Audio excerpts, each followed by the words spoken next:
Competitors with Schilt 2 years older, but much bigger, 7 inches taller, and has deadly knees. Pete Williams, Semmy Schilt, set to compete in the heavyweight division, where our current champion Randy Couture will later defend his belt. Our referee is Big John McCarthy. Are you ready? Let's get on! A heavyweight rep for a heavyweight bout. And right look away, at how big Semmy Schilt is. I don't know if it's a good idea to stand up with that big guy. This reminds me of the Rocky movie with Hulk Hogan taking on Rocky goodness. Balboa. Oh. But Petey brings him down. And exactly what he wanted to do.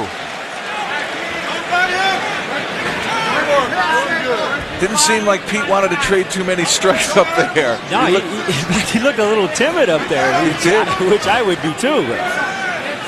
Kind of had almost a smirk on his face, like, I'm not going to trade with you. Just give me a chance to get you down, and he did. And he did it rather easily. I mean, he came right into the body, clinch, grab, just knocked down. Semmy is so tall. There's so much room to shoot on. But at the same time, we were talking about the submissions. His limbs are so long, they're hard to get holds on. They're almost too big. And look at his grip. He's nearly, his thumb and finger are touching around the wrist of Pete Williams. That's why Williams isn't doing anything right now. His hands are controlled. Can he even reach to try to punch when that guard is extended as it is, Frank? Well, that's a strength in itself. If you can't hit the guy and his knees are keeping you too far away, you can't do nothing to him. And that's exactly what's happened here. He can't get his hands away.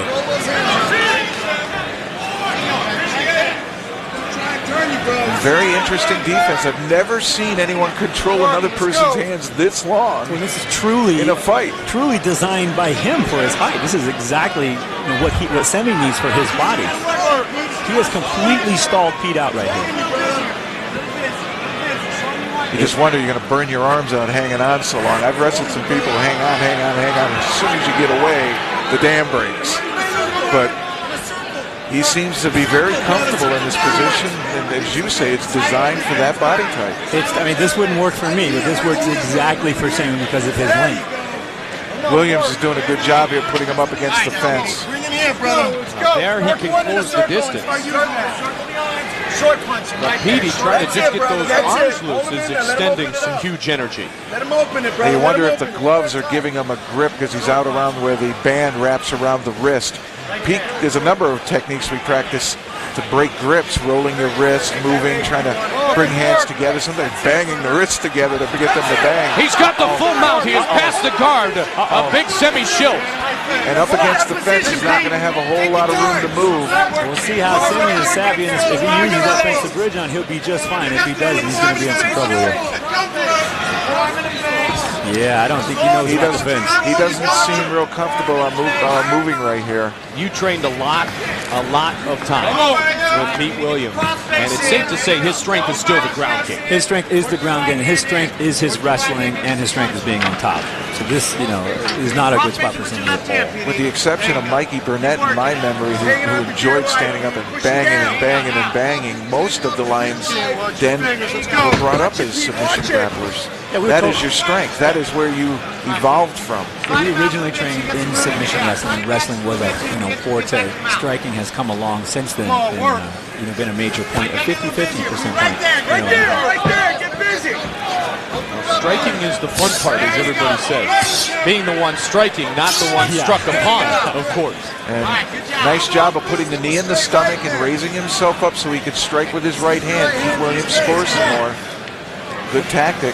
Doing it again here. Petey trying to come down with a left. Schilt is obviously very strong and powerful too, because arm for arm he's overpowering Pete Williams.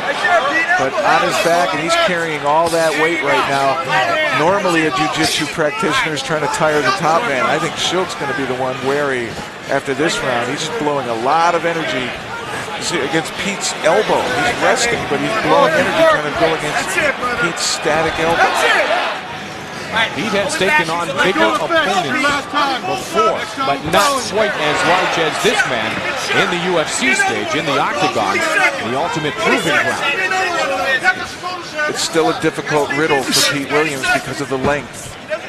his legs are being tied up, and when he goes to extend with a punch, it's coming up a little bit shorter than he wants it. But that can come with cardio. Once he gets him tired, he can close that little bit of range that he needs. Full mount again. Pete's taking it easy. He's taking his time. He's just picking him apart. He's having a hard time doing damage and achieving position. He's just going to wear him out. There's some elbows that are effective to end round number 1 for Pete Williams. Some punches there as well. Position, getting the full mount, Frank, and then being able to hold on to it, having his opponent up against the fence. It takes a lot of energy out of it, and you got to know where to go. You're stuck in the fence. You can't bridge. If you do bridge, there's a secondary wall that he can block himself on. You got to get out of the fence. It's just a hole. Is it me, or does Schilt look a little bit like Dolph Lundgren? Is it me? I'll tell you though, he is put together for a man that big. 6'9". This is a takedown by Williams. He's strong. You know, we were talking about he was all timid, but the second he got that hole, he double-legged in there hard and didn't slow down. Stayed on the hips, which I think was a good move rather than going down to the legs. Now watch this left elbow. Oh! Got it with the forearm, which is legal. Can't use the pointed part of the elbow. He was careful to get the forearm in. It's the downward strike of the elbow, the way that New Jersey is reading it. So literally, you got to be bringing the elbow point down. Anything thrown with an arc is going to be legal. Which I think also is safe to say, with the punches to the head, Jeff, if you arc them in, you probably keep yourself in a safe position. If you're punching and you have the man's back, yes. If you punch straight down at the back of the head, you're going to get a foul. But if you're throwing arcing punches to the side and the front, they're going to let that go. Even nice if he front turns kick his landed. Head. And Williams in tight, but now the leverage of Schilt is going to work. And a left just missed. Pete Williams just stuck underneath that big left. Well, that one arm was choking Pete Williams too. Nice leg kick. But Semmy is so long. Schilt closing in. Nice front kick. He goes down hard. And Schilt got it to the stomach. He should make him stand up. Pete Williams. He should make him stand up. And he's going to do it. That's a bad spot to be in. Pete caught his breath down on the bottom. Knocked the wind out of him that time, though. There's another one. And Williams tries to shoot again. Schilt with the knee. Williams in trouble here. He's been rattled. Nice. Now he's absorbing punishment. Watch the knee. High kick. Front kick again. Another. And a left jab that connects. Williams trying to get down to the mat. He almost unloaded on him. He almost did. Pete Williams back on his feet. Schilt in control here. First minute, a left that connects. And a front kick. Down goes Williams. And this is over. It's all over. Semmy Schilt is victorious. How good was that? That was a beautiful fight.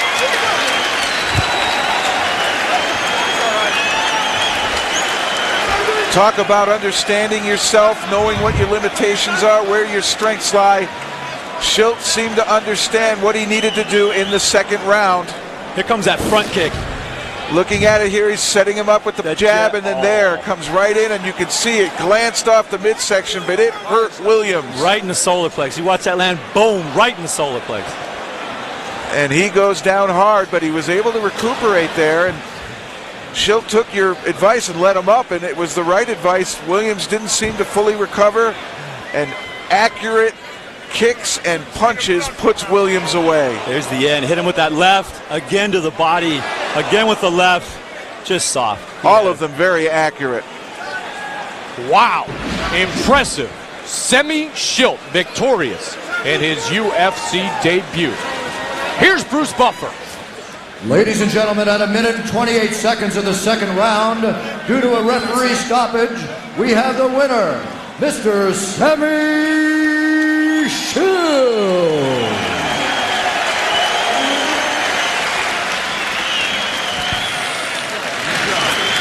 Let's check in with James Wormy inside the octagon, going to visit with the victor, Semmy Schilt. Well, thank you very much, Mike. Joined by Semmy Schilt. Semmy, congratulations, your first UFC victory. Tell me how it went. Thank you. How'd it go? Was that the fight you wanted to fight? You took a little bit of punishment at first, but then you came back. The second round was how I planned to fight. You wanted to wait back in the first round and then get him in the second round? Yeah. What was your game plan coming in? Knees, kicks, hands? Kicks following my knees. A soft-spoken man, but he packs a pretty good punch.